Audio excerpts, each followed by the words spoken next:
Bonjour à tous, madame, monsieur, et bienvenue dans Version Croisée. Ravi de vous retrouver dans cette nouvelle semaine de débats, de décryptages et d'informations également. C'est une avancée diplomatique importante à Washington, à plusieurs milliers de kilomètres de Kinshasa. Les équipes techniques de Kigali et de la capitale congolaise sont parvenus à un accord qu'on va appeler préliminaire. Ils ont paraphé le texte d'accord sous l'égide des États-Unis d'Amérique et l'observation de Doha.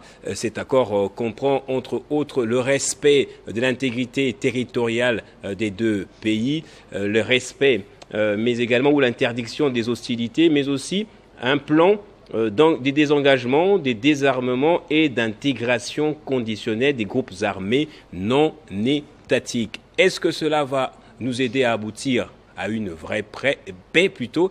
Voilà le premier sujet. Le second sujet avec lequel on va commencer cette émission, c'est la démission du ministre de la Justice, Constant Mutamba, qui a envoyé sa lettre au président de la République, vantant presque ses prouesses ou ses réalisations à la tête des gardes des Sceaux. Est-ce que la République aura gagné après ce procès qui va s'ouvrir bientôt? Mutamba dit qu'il en sort tête haute et prêt à faire face à tous ses bourreaux. On en parle avec deux avocats, Maître Samuel Konko, qui est à ma droite et qui nous fait l'honneur de revenir encore dans Version Croisée. Maître, bon après-midi à vous et bienvenue.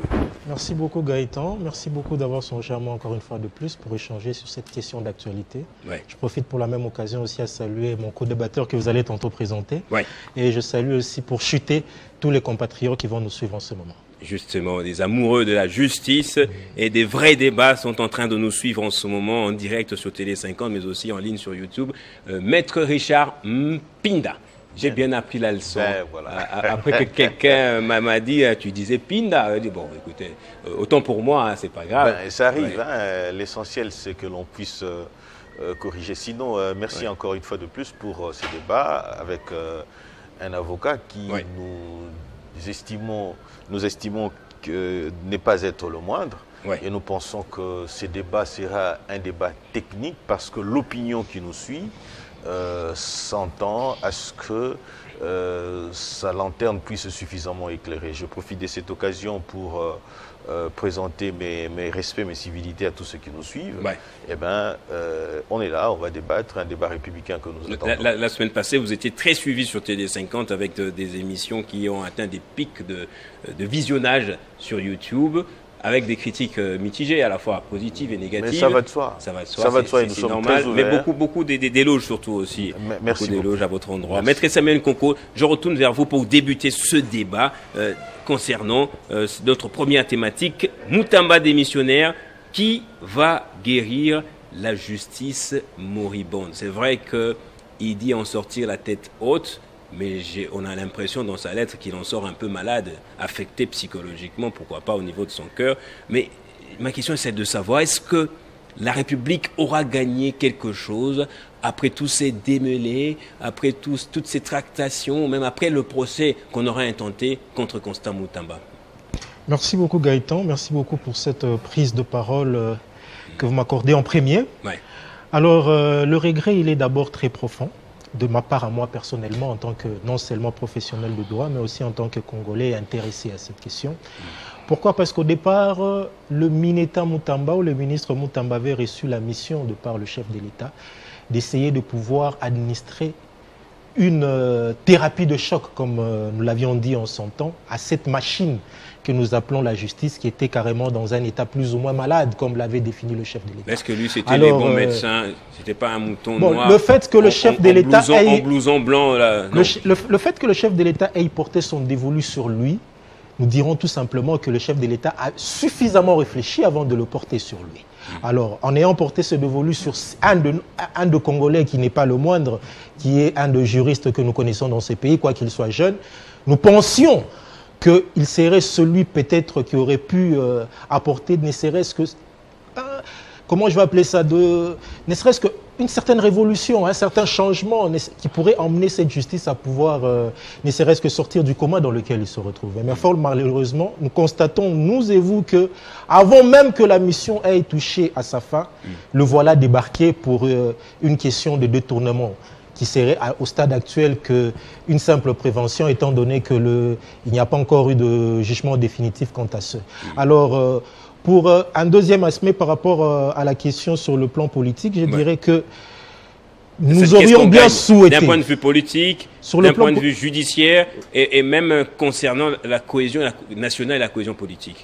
Exactement. Sur le plan politique, nous l'avions dit que certains reprochaient peut-être au Mineta Mutamba un certain populisme.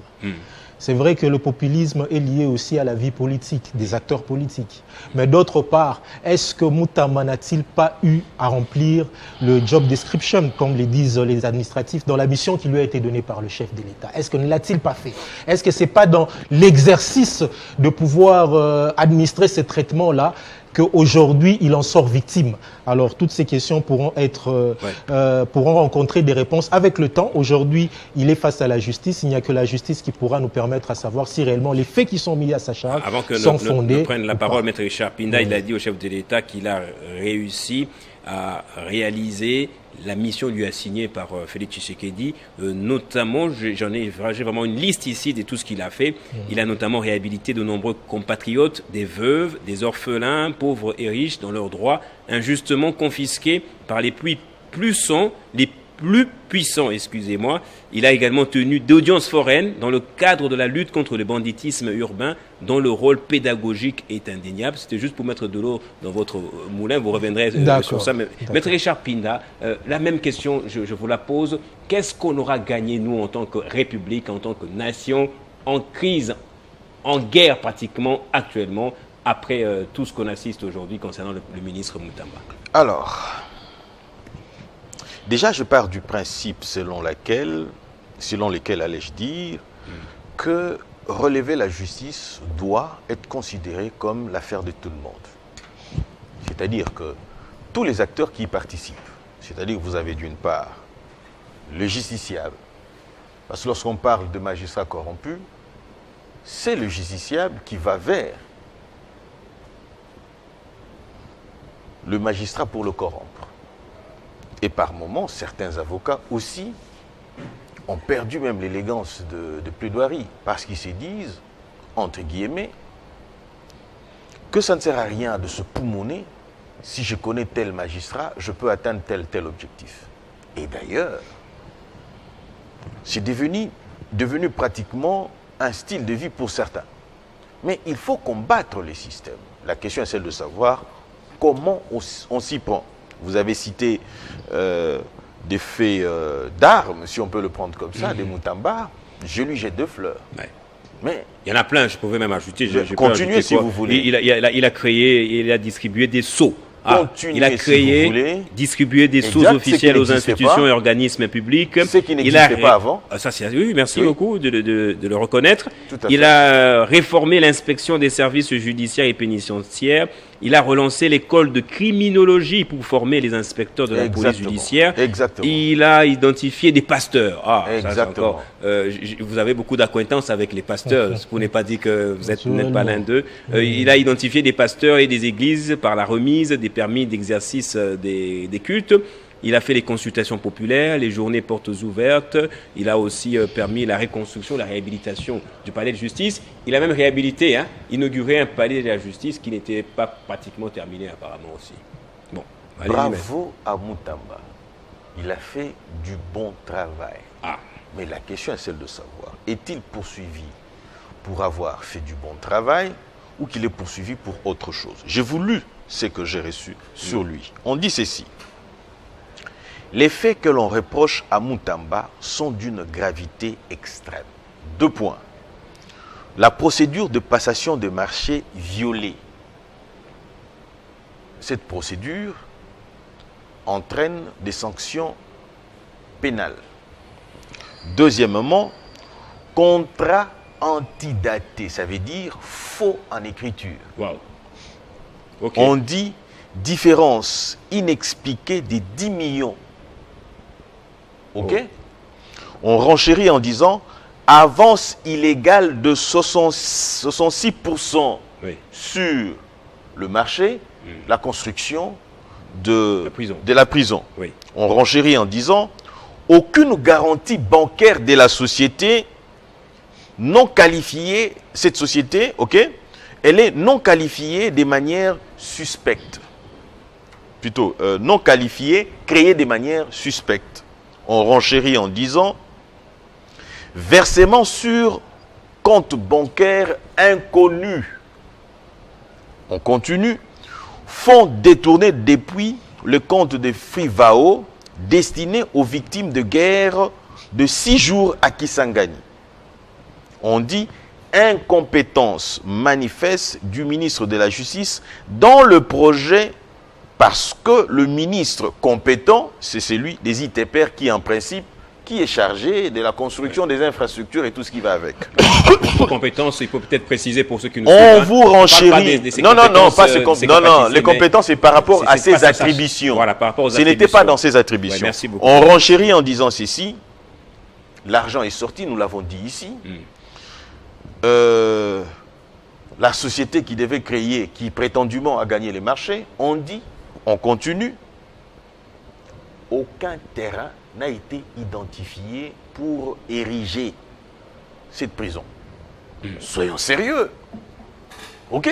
Ça n'a rien à voir avec ce qu'il a réalisé. Coup de chapeau à Moutamba. Mais la question est celle de savoir, mais les griefs sont là. C'est grave, hein? Non, mais c'est ça en fait le problème. Au Congo, c'est ça le problème. Les faits sont là, on manipule l'opinion.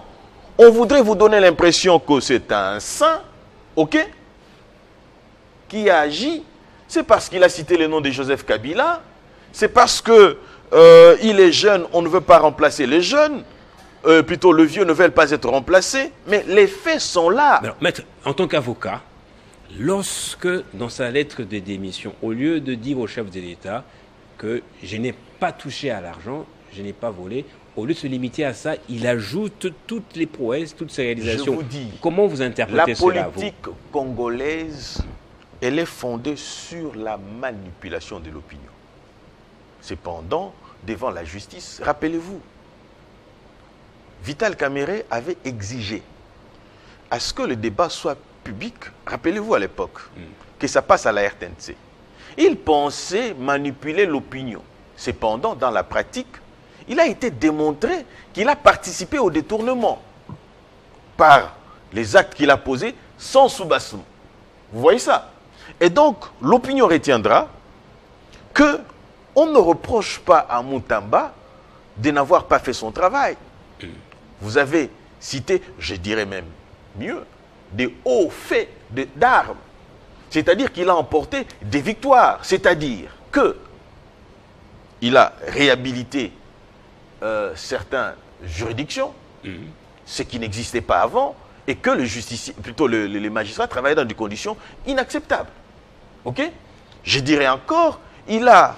Le palais de justice maintenant est revêtu d'une nouvelle robe. Et aujourd'hui, lorsque vous passez par là, vous vous dites, ben, écoutez, je suis à Lyon par exemple, que je suis à la cour de Paris, ainsi de suite. Mais ça n'a rien à voir avec les faits qui lui sont reprochés. Alors, un autre élément... On va aller du tac au tac si vous voulez bien. Maître Samuel, les faits lui reprochés sont d'une extrême gravité telle qu'il faut qu'il en réponde devant les cours et tribunaux. Vous partagez cet avis? Jusque-là, je crois qu'il s'agit là des allégations. Je les appelle des allégations. Pourquoi? Parce que tant qu'un tribunal, une juridiction n'a pas encore eu à connaître de ces faits de manière légale, en les confrontant aux exigences légales, elle relève pour le moment que des allégations. C'est vrai quand pour le procureur général, dans son réquisitoire, on a toujours dit que le réquisitoire du procureur général jouit d'une certaine présomption de vérité. Mais tant que cette présomption n'a pas encore été établie par une juridiction, ça ne reste que des allégations. Mais est-ce pour autant qu'il ne doit pas en répondre? Peut-être c'est la question qu'on doit se poser. S'il doit répondre, Moutamba c'est un justiciable comme tout Congolais, il doit répondre. Mais ce que nous ne voulons pas et ce que nous déplorons, c'est que les poursuites aient des ramifications politiques. Comment justifier? Prouvez-nous un peu ces ramifications-là, maître. Très cher c'est en opposant ce Gaëtan, qu'il fait en tant que ministre de la Justice, ses réalisations, et je dirais, c'est différent, les contentieux qu'il a avec le magistrat Firmin Mvondé, où il y a d'autres ramifications. Bon, nous irons carrément des ramifications que nous connaissons, qui sont portées à la connaissance de tout le monde. Vous savez, comme je l'ai dit dans l'entame de notre mission, premièrement, que Moutamba avait reçu la mission de par le chef de l'État, qui a porté son dévolu sur lui, afin de pouvoir administrer une nouvelle thérapie, afin de pouvoir guérir notre justice. C'était une mission qui n'était pas délicate. C'était une mission très importante. Moutamba, dans sa mission de pouvoir accomplir ce que le chef de l'État lui avait confié comme directive, il a eu à s'entrer choqué avec certaines personnes qu'il a appelées un réseau mafieux. Et ces réseaux mafieux qu'il avait eu pour objectif de pouvoir les démanteler. Est-ce parce qu'il a essayé de pouvoir les démanteler qu'aujourd'hui il est pris dans cet étau? Nous nous posons cette question-là. Vous allez constater aussi que le procureur général qui engage des poursuites contre Moutamba, il est connu de tout le monde, qu'il est pratiquement dans des termes de rapprochement qui sont semblables à l'amitié entre le ministre d'État et le procureur général près de la Cour de cassation. C'est un des éléments aussi qui nous amène aussi à dire que nous craignons une certaine ramification politique, parce que le ministre de la Justice a eu à porter certaines accusations sur le procureur général. Et il a bien dit clairement qu'il faisait l'objet d'une certaine poursuite.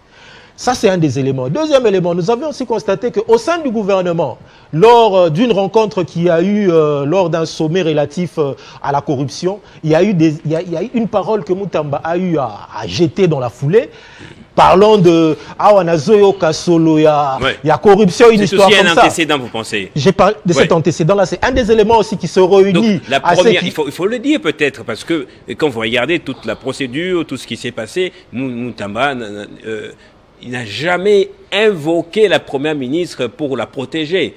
Elle a aussi des problèmes avec sa chef.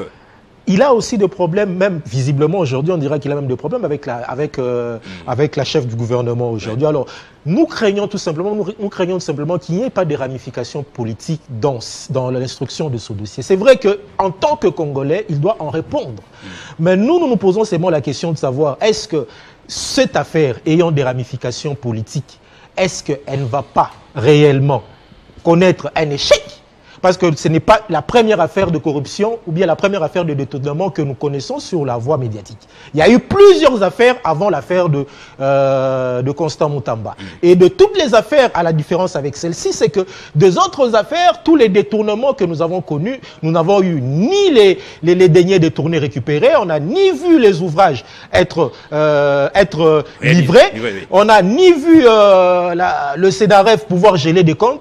À la différence avec le cas Moutamba, c'est qu'aujourd'hui, dans le réquisitoire du procureur général, vous constaterez que le procureur général n'a nullement repris quelque part que les fonds ont été détournés. On parle ici plus ou moins de tentatives de complot. Bon, je ne veux pas confirmer ça à haute voix sur un plateau, mais tout simplement, j'émets une crainte. Pourquoi? Parce que cette affaire judiciaire ayant des ramifications politiques, nous craignons qu'il y ait réellement une justice qui sera réellement distributive. Maître Richard Pinda, Moutamba est en inimitié avec sa chef du gouvernement, Judith Souminois. Il ne s'entend pas bien avec la CENAREF parce qu'il prépare à créer un tribunal économique qui devait passer normalement par l'Assemblée nationale. Il a le problème avec Firmin Mvondé, le procureur général après la Cour de cassation. Vous, en tant qu'homme de droit, ce ne sont pas là des circonstances un peu atténuantes pouvant l'aider à se dérober à la justice? Déjà, ça fait mal.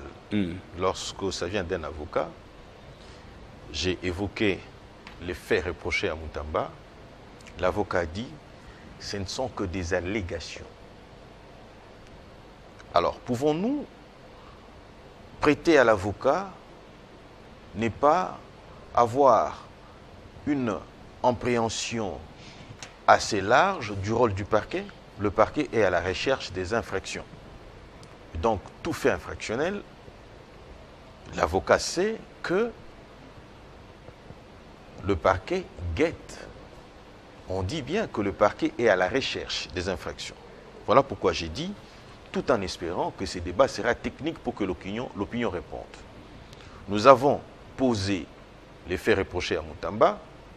L'avocat en face de moi n'a pas... L'avocat en face de vous a un non-confrère. Ça serait élégant de le nommer. Bon. Hein? Je vais rappeler. Au besoin, rappelez-lui le nom du confrère en face de lui. S'il vous plaît, je vais rappeler les noms. Maître Richard Mpinda, il faut bien prononcer, mais il y a aussi Maître Samuel Konko avec un N devant. Cher ami, voilà. Cher ami, allez-y. Les confrères nous ramènent sur un débat qui n'a pas sa raison d'être. Ce n'est pas insultant de dire l'avocat en face de moi. Nous, les avocats, lorsque nous parlons, nous aimons bien maquiller d'une certaine manière. C'est-à-dire donner de l'élégance d'une certaine manière. J'ai dit, mais c'est l'avocat en face de moi, je ne l'ai pas insulté. Mais j'ai un avocat en face de moi. J'ai dit, l'avocat en face de moi ne renverse pas les arguments que je présentais. L'avocat nous amène sur un autre débat. Le confrère Samuel nous amène sur un autre débat pour qu'il se sente très à l'aise et très élégant par rapport aux propos que je tiens. Et donc, il nous amène sur un autre débat. Il nous dit, et d'ailleurs c'est très dangereux, lorsque nous sommes dans le média, on ne peut pas affirmer des faits dont on n'en est pas sûr. Qui peut prouver que Dame Souminois, garderait une rancœur et qui serait à la base de tout ce qui arrive maintenant et qui y aurait réellement un conflit? Les incidents, on en a, on en connaît, on en connaît. Regardez un homme comme le président Félix Tshisekedi. Regardez le langage qui a été tenu lorsque il était dans l'opposition par... Non, quand il venait d'être président de la République par Moutamba, et qu'il le reçoive au gouvernement tel quel. Et il lui donne une si grande responsabilité. Et Dame Souminois, pensez-vous qu'elle ne soit pas suffisamment assez élégante pour aller outre? Les hommes d'État ne réfléchissent pas comme ça. En cette dame, je vois une femme d'État, un homme d'État, puisque ça s'est dit comme ça. Et j'en viens pour dire, j'aurais souhaité... Le chef du gouvernement est comme le capitaine d'une équipe. Je suis d'accord sur le principe. Elle n'est pas appelée forcément à prendre la défense de son ministre, mais elle peut se prononcer. Est-ce que vous comprenez? En des termes tels qu'on comprenne qu'il n'y a pas à l'époque de Ilunga Kamba s'était prononcé lorsque l'autre ici, le ministre de la Justice. Tunda Kassende. Non, je parle de... non, même Tunda Kassende, lorsque Ilunga Kamba ne s'était pas prononcé. Prenons le cas aussi avec Bakonga. Lorsqu'on a mis la main dessus Bakonga, est-ce que le chef du gouvernement s'était prononcé? C'était Sama, je crois. Ou c'était toujours Ilunga Kamba? Et donc, ne cherchons pas des excuses. Revenons sur le fait qui sont reprochés. Et je suis abasourdi lorsque le confrère dit qu'il n'est pas le premier à détourner. Quand on dit confrère, et l'avocat en face de moi, en réalité, on dit la même chose. Mais il veut qu'on l'appelle confrère. J'ai dit, le confrère Samuel dit que ce n'est pas la première personne... Vous êtes bien taquin, maître. Ça va de soi, il sait que la profession, c'est comme ça. Il sait que dans la profession, c'est comme ça. Et donc, je voudrais dire, malgré que nous ne sommes pas ici en tant qu'avocat, nous sommes là en tant qu'analystes et scientifiques. Et donc, le confrère dit, de manière insistante, que ce n'est pas le premier détournement. Il voudrait justifier le détournement actuel par rapport à un autre détournement. Vous voyez ça? Mais c'est en vertu de quel principe? Parce que nous sommes techniciens, nous sommes praticiens. Les faits ici reprochés à Moutamba sont tels quels. Et aussi, c'est là où nous nous réjouissons pour dire que, là où je suis d'accord avec lui, d'ailleurs j'allais dire, lorsqu'il évoque la question du droit de la défense. C'est-à-dire que Moutamba, devant son juge naturel, Moutamba sera en droit de se défendre. Mais je ne suis pas d'accord avec lui sur certains points. Il dit Moutamba, c'est un justiciable ordinaire. Ah non! Moutamba n'est pas un justiciable ordinaire comme vous. Il a peut-être des privilèges des juridictions. Comme vous. Voilà, je vous relance avec deux assertions. Attendez, s'il vous plaît. Je saute ce débat rapidement. Est-ce que vraiment, avec ce procès qui va débuter, on aura prêché par l'exemple pour de vrai? C'est-à-dire en montrant que, en arrêtant un jeune qui avait le vent en poupe, qui a quand même réalisé quelque chose, mais pour avoir essayé un peu de détourner, on le coffre, ou ce sera la manifestation d'une injustice? Puisque, comme a dit Maître Samuel Konko, il y a beaucoup de gens qui ont réellement détourné avec l'argent qui se sont envolés, Maître. Qu'est-ce qu'on y gagne? Alors, voilà d'abord ce qu'il y a. Nous sommes devant un deal avec les États-Unis d'Amérique. Okay. Et les Américains vous disent, nous voulons à ce qu'il y ait du sérieux. OK? Nous voulons à ce que l'impunité cesse. Un des éléments qu'il faut pour assainir d'ailleurs le climat des affaires. OK? Et soudain, un ministre, le coup que ça donne, OK? Ça va impacter sur tout le monde. Même ceux qui viennent, ils vous diront, mais ce pays n'est pas sérieux. OK? Dans un premier temps, lorsqu'il est poursuivi, nous pouvons nous rassurer pour dire que le Congo devient, ou le Congo veut s'élever d'une certaine manière. Mais pour nous politiques, qui pensons, nous jeunes politiques, qui pensons qu'il faut aller occuper des fonctions pour s'enrichir, mais ça va nous interpeller. J'ai aimé l'interpellation d'un journaliste pro-Joseph Kabila sur cette question. Vous pouvez avoir une idée de son nom. Katouba? Non, non, non, c'est lui qui est sur... Congolison, c'est lui... Kayembe.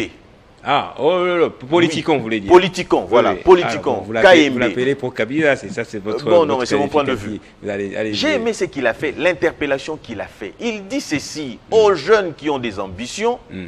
Un, ils doivent savoir et connaître leurs limites. OK? Ils doivent comprendre c'est quoi les secteurs ou le milieu dans lequel ils viennent pour évoluer. Vous voyez, ils doivent avoir la maîtrise, si je n'ai pas repris textuellement ce qu'il disait, mais du moins il a fait une interpellation qui, à mon entendement, était une interpellation consciencieuse pour que nous, jeunes, nous qui voulons devenir Premier ministre par exemple, nous qui voulons devenir, si nous sommes encore jeunes, nous qui voulons devenir chef du gouvernement, ou chef, peu importe que vous allez occuper devenir, une quelconque fonction, nous devons savoir que c'est une responsabilité et non pas un privilège. Merci beaucoup, Maître Samuel Konko. Entendre Maître Hicham Pinda, Constant Moutamba serait donc un bouc émissaire, peut-être. Carrément, apparemment, il m'a rejoint dans sa chute. Il m'a rejoint dans sa chute. Je vous relance en vous posant la question de savoir, Kayembe l'a dit, le confrère, que c'est vrai qu'il est jeune, c'est vrai qu'il y a eu du populisme en lui, mais aussi des réalisations, mais ce n'est pas pardonnable un détournement ou une tentative de détournement, maître. Bien entendu, c'est comme nous l'avions dit que Moutamba est un justiciable. Et en tant que justiciable, s'il y a des faits qui lui sont reprochés, comme j'ai appelé des allégations tantôt, comme nous avons appelé... Il a évolué. Non, je n'ai pas... Je reste dans mes... Moutamba était justiciable ordinaire, maintenant il dit justiciable. Bon, vous savez, on ne va pas aller dans un débat de concept. De toute façon, je l'ai bien dit au départ qu'il reste justiciable. Et en tant que justiciable, il doit répondre des faits qui sont mis à sa charge. J'ai parlé que c'était des allégations, ça ne change rien. Attention. Les déclarations que font le procureur général dans l'acte que nous appelons le réquisitoire restent des déclarations. Voilà pourquoi on appelle ça des présomptions de vérité, tant que ces présomptions n'ont pas encore fait l'objet d'une sanction juridictionnelle. Ça reste des déclarations. Voilà. Alors, pour revenir à ce que vous veniez de me poser comme question tantôt, effectivement, Moutamba doit répondre à des faits si seulement ces faits ont été commis par lui. Mais nous craignons tout simplement, comme nous l'avions dit, nous ne cessons de craindre que les ramifications qui entourent ce dossier, des ramifications d'ordre politique, puissent carrément emporter sur la vérité judiciaire. C'est ce que nous craignons. Vous avez entendu mon confrère tantôt d'en face, le confrère Richard, dire tantôt qu'il a brandi le deal qu'il y a entre le Congo, Rwanda et les États-Unis, qu'on a appelé tantôt les assises qu'il y a à Washington par rapport à la question de la pacification de l'Est du pays. L'Amérique ou bien les États-Unis ont brandi la question liée à la corruption en République démocratique du Congo. La gouvernance, voyez-vous, et la gouvernance en République démocratique du Congo. Est-ce que le fait de pouvoir engager des poursuites contre Moutamba, Moutamba devient un bouc émissaire ou bien on a choisi les cas Moutamba pour servir de pédagogie afin de se prévaloir dans la signature de ces accords? Mais ça peut aider, non? Ça peut aider. Ça peut aller dans le sens de mon confrère journaliste. C'est là que j'ai dit tantôt. On peut punir celui qui est tente de détourner, oui. Finalement, il n'y aura même plus de tentatives par après. Voilà pourquoi j'ai dit que nous craignons que les ramifications politiques qui entourent ce dossier ne puissent l'emporter sur la vérité judiciaire. Vous savez, toute personne a droit d'être entendue et toute personne a droit d'être défendue. Mais étant donné dans le cas d'espèce que Moutamba est poursuivi pour des faits qui ont des ramifications politiques, au-delà même de la région, au-delà du pays, au-delà de la région au niveau international, pensez-vous que cette affaire, poursuite en justice, va réellement nous amener vers la vérité judiciaire? Je crains. Mais en tant que Congolais et en tant que justiciable et en tant qu'amoureux de la bonne justice, je suis d'avis qu'il doit en répondre. Si seulement les faits qui ont été mis à sa charge sont des faits graves, comme certains le disent, parce qu'il faut aussi souligner que les faits tels que énumérés par le confrère Richard, je ne sais pas où est-ce qu'il les a eus, peut-être sur les réseaux sociaux ou je ne sais où, mais pour le moment, étant donné que l'instruction suit encore son cours normal, il serait préférable de se réserver, de faire tout commentaire contre tout ce qui est dit sur les réseaux sociaux, parce que l'instruction suit encore son cours normal. Vous vous avez attaqué aussi concernant la position de la Première ministre, vous n'y avez pas répondu. Que devrait faire normalement aussi le gouvernement ou la chef du gouvernement pour dissiper en fait tout l'équivoque au sujet de sa position? Par rapport à la position de la Première ministre, l'incident dont on a parlé tantôt, on ne va pas dire que cet incident est de nature à pouvoir empêcher le procureur général ou à empêcher Moutamba à pouvoir apporter ses moyens de preuve par rapport aux faits qui sont mis à sa charge. Mais tout simplement, il faut souligner une chose, que dans le gouvernement, il y a ce qu'on appelle l'esprit collégial. Voyez-vous, c'est vrai que Moutamba est reproché de certains faits qu'on peut dire, bien entendu, être graves.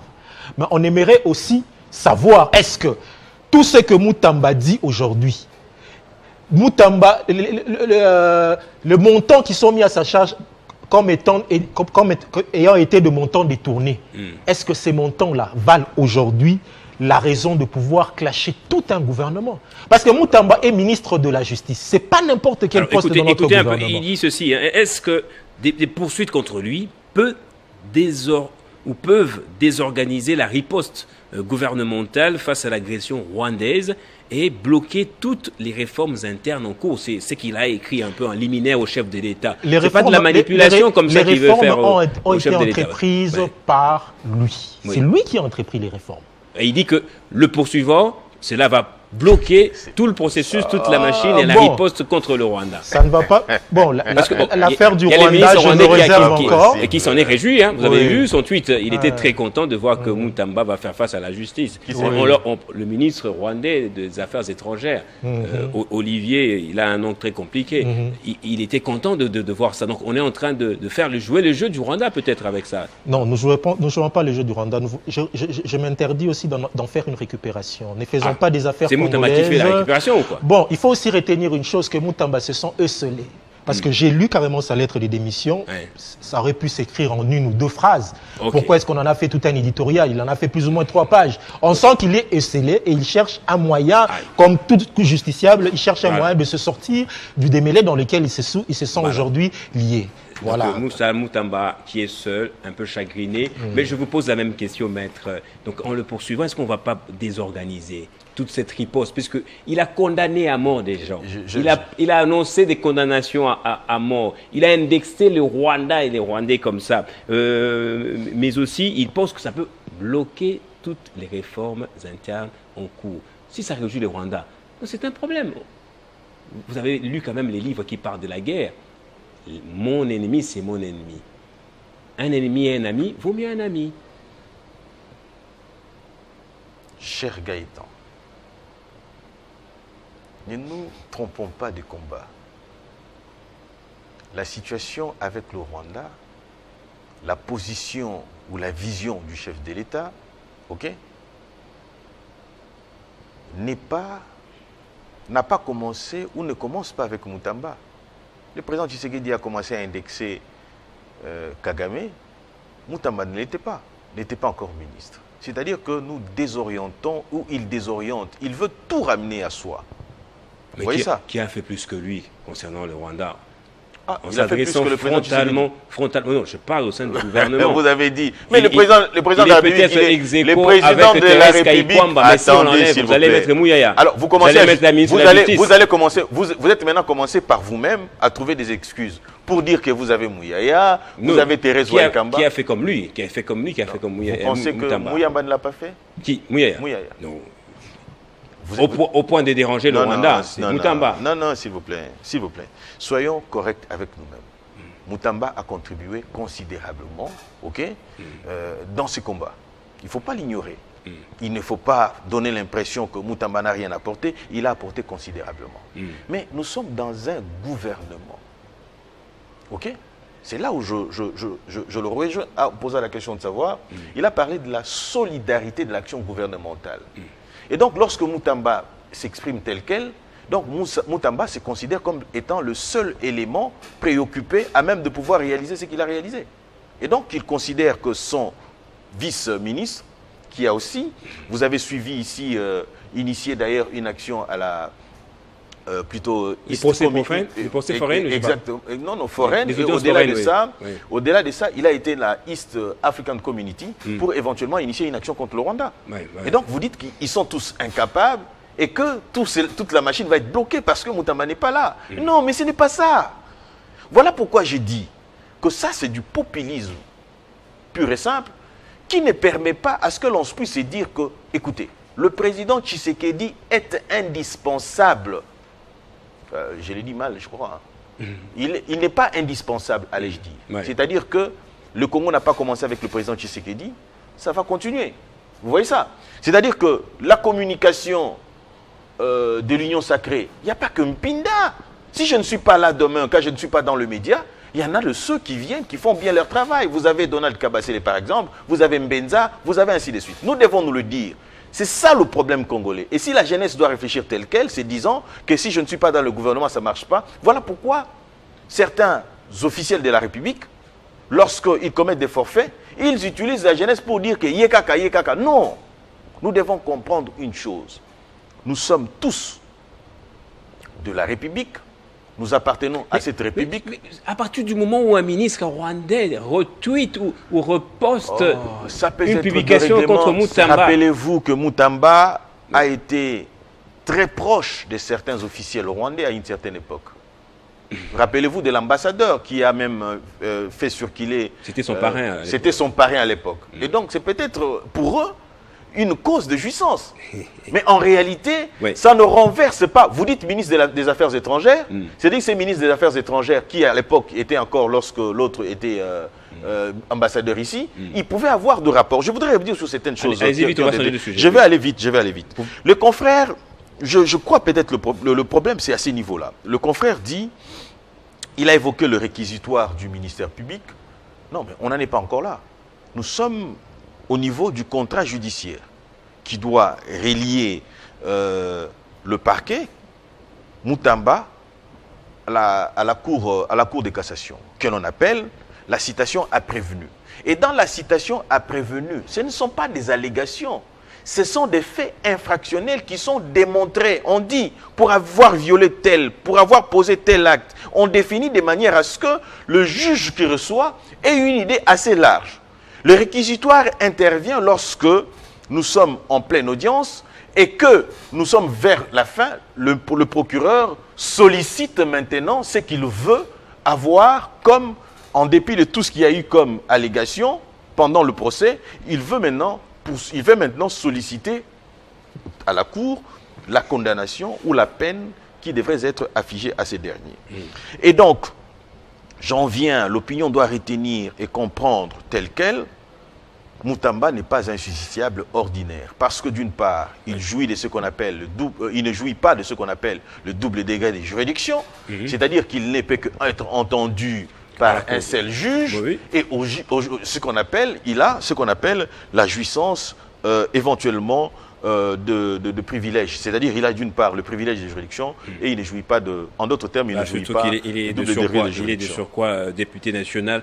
Si vous le permettez bien, à moins que vous ayez un élément de contradiction, une réaction rapide avant que je vous pose la question juste rapide, je le compléterai sur la déclaration de pourparlers à Washington. Allez-y. Par rapport à la déclaration pour parler, par rapport, réagissez à tout ce qu'il a dit. Par rapport au confrère, ce que je dirais, il n'a fait que me rejoindre dans ce que j'ai dit. Je crois qu'on ne se contredit pas. Peut-être qu'on le dit à des manières différentes ou sur deux voies différentes. J'ai tout simplement répété ici qu'à ce stade, il s'agit encore que d'un réquisitoire. Non. D'un réquisitoire, pourquoi? Parce qu'il a obtenu l'autorisation de pouvoir poursuivre maintenant. C'est sur base d'un réquisitoire. Non plus. Sous base d'un réquisitoire. Parce que le réquisitoire, il est déjà dépassé.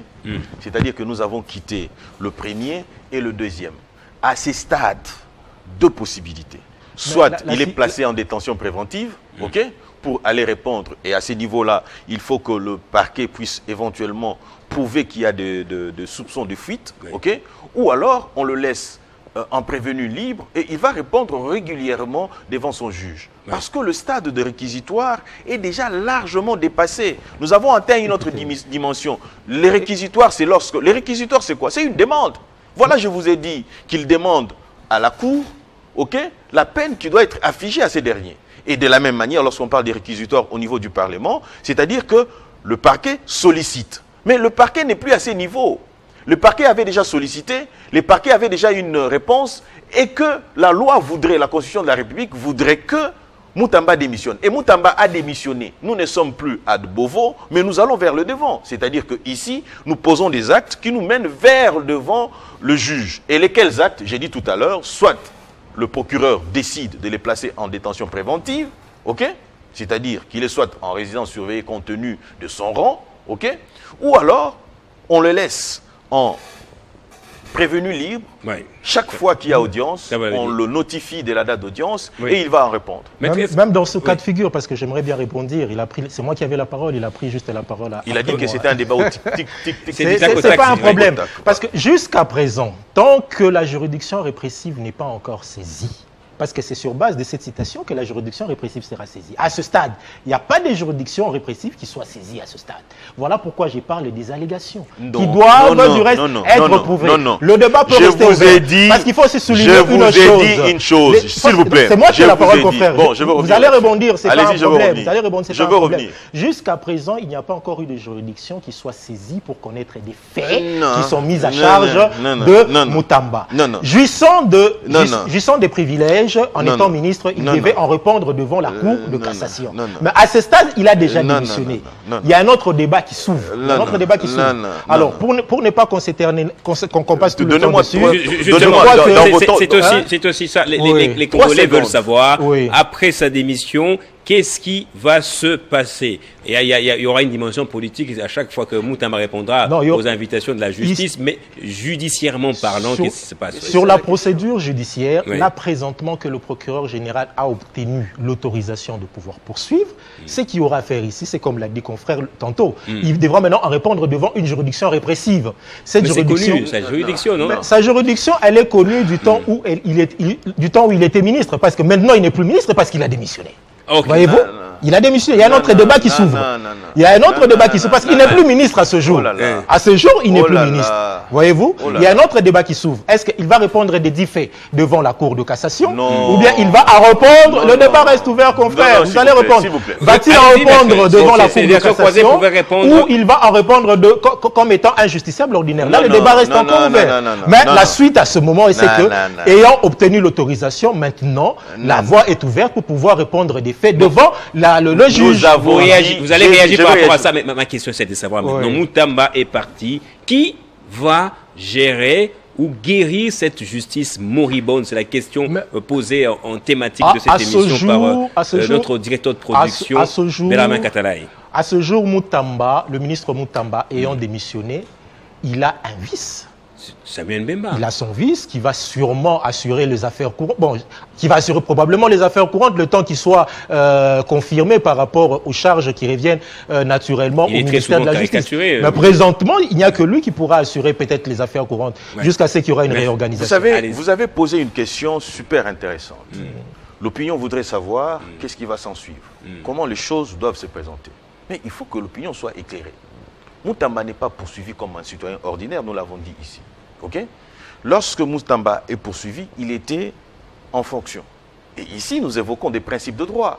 C'est-à-dire que le principe de la cristallisation de la qualité officielle et les principes de la cristallisation de l'infraction. Ce qui voudrait dire que Moutamba ne peut pas être poursuivi pour comme un citoyen ordinaire. C'est-à-dire que son juge naturel, parce qu'on évoquera les faits, je l'ai dit, je continue de le dire, lorsque l'infraction a été commise, on posera la question à Moutamba, qu'est-ce qu'il avait comme qualité? On dira qu'il était ministre et son juge naturel, c'est le juge de la Cour de cassation. Vous voyez? Et donc, ici, ce qui reste, c'est la période, nous sommes pendant la période transitoire, c'est-à-dire entre le Parlement, ok, ou fin réquisitoire, réponse du Parlement, et l'aller vers la juridiction. C'est cette période transitoire où nous nous posons la question de savoir quel serait ou quel sera les statuts de Moutamba. On dira que Moutamba, soit il sera mis en résidence surveillée, la détention préventive, ou alors... comme on dit, c'est ça? Tout à fait. C'est-à-dire que le procureur peut vous réveiller un bon matin, il le place sous détention préventive, c'est-à-dire qu'il est mappé, c'est-à-dire qu'il est en résidence surveillée. Donc, soit à Makala. Soit à Makala, la résidence surveillée, compte tenu de son rang, ça sera chez lui à la maison. Ou carrément, l'État lui trouvera un hôtel où on le placera et éventuellement, il pourrait y aller avec tout ce monde-là. Et donc, nous devons faire très attention parce que l'opinion qui nous suit est très attentive. Cette question se pose réellement. Vous voyez ça? Il ne perd pas ses privilèges de juridiction parce qu'il a démissionné. Non, pas du tout. Ok? Il garde le privilège de juridiction. Ces privilèges de juridiction l'accompagnent jusqu'à la décision définitive. Encore un autre élément qui est très frustrant lorsque ça sort d'un professionnel de droit. Lorsque le magistrat instruit, ok? On dit il instruit à charge et à décharge. Ça veut dire quoi? À décharge, il trouve que vous êtes innocent, on vous laisse. À décharge, vous êtes innocent, on vous libère. À décharge, hein, on vous libère. À charge, c'est lorsqu'il estime qu'il y a lieu des éléments de culpabilité. Des indices de culpabilité. Voilà pourquoi on dit en droit, lorsqu'on jouit de la présomption d'innocence, on jouit aussi de la présomption de culpabilité et que les deux vont de pair. Bon, ça dépend des écoles aussi. Non, pas du tout. Oui. Lorsqu'on est présumé innocent, ok? Oui. On est aussi présumé coupable parce qu'il y a des éléments de culpabilité. C'est un débat purement doctrinaire. Justement, doctrinaire. Aussi. Maître Samuel Nkonko, un mot sur cette déclaration conjointe sur les pourparlers de paix entre la RDC, le Rwanda, sous la médiation des États-Unis et sous l'observation de Doha. Donc il y a une sorte de fusion déjà entre les deux pourparlers. On peut dire maintenant là que les pourparlers de Doha sont tombés à l'eau, apparemment parce que Doha se retrouve présentement aux États-Unis d'Amérique avec Donald Trump et le secrétaire d'État américain. Ma question est celle de savoir, Maître Samuel Nkonko, est-ce que ça va vraiment nous aider à aboutir à une paix dans la région, sachant que des dynamiques locales comme les groupes armés, d'autres groupes armés ne sont pas mentionnés dans le texte, ne sont pas concernés, puisque Doha, quand Doha vient à Washington, on ne nous parle pas des M23 et autres, sachant aussi qu'il y a des ramifications avec d'autres pays comme le Burundi, l'Ouganda. Oui. Votre analyse par rapport à ça? Alors, merci beaucoup, très cher Dan, par rapport à cette question. Il faudra souligner ici que le mécanisme de Washington est intervenu suite à l'échec de plusieurs mécanismes régionaux traitant de la question de la pacification de l'Est du pays. Vous avez d'abord le mécanisme de Luanda qui venait d'être remplacé par celui de Lomé, qui oppose le Congo et le Rwanda. Vous avez le mécanisme de Nairobi qui oppose notre gouvernement avec tous les groupes armés qui sévissent l'Est du pays. Ils sont plus ou moins, je crois, plus de 200. Un nombre, c'est au moins énuméré à ces nombres. Vous avez aussi le mécanisme de Doha qui est venu peut-être juste après, qui met aux prises notre gouvernement et le M23 et l'AFC M23. Alors, nous aurions appris, nous tous, qu'il y a quelques semaines, que le mécanisme de Doha a connu presque un échec qui a fait que presque tous les délégués de deux camps se sont carrément retirés. Et ça donnait lieu à quoi? Ça donnait lieu au fait qu'il y avait les accords, les mécanismes de Washington qui devaient chuter par la signature d'un accord, je crois que c'était le 15 juin, mais ça a échoué. Et d'après mes analyses ou bien d'après ma lecture personnelle, je crois que ça a échoué parce que le mécanisme de Doha aussi a échoué. Alors, à la question de savoir si le mécanisme de Washington pouvait ou bien peut carrément nous aider à sortir de cette crise, moi je dirais oui. Ce mécanisme peut nous aider à sortir de cette crise, mais uniquement s'il y a une volonté politique. Parce qu'il ne faut pas oublier qu'une chose, c'est que le mécanisme de Washington concerne aussi la gestion stratégique de nos minéraux à l'est du pays. nos minéraux dits stratégiques devront être gérés de manière aussi, que je dirais stratégique. Ça veut dire entre Washington, le Rwanda et la République démocratique du Congo. Mais jusque-là, voilà pourquoi c'est une tripartite. Il n'y a que le président de la République, le gouvernement qui négocie là-bas. Oui. En interne, la société civile, l'opposition ne sont pas concernés.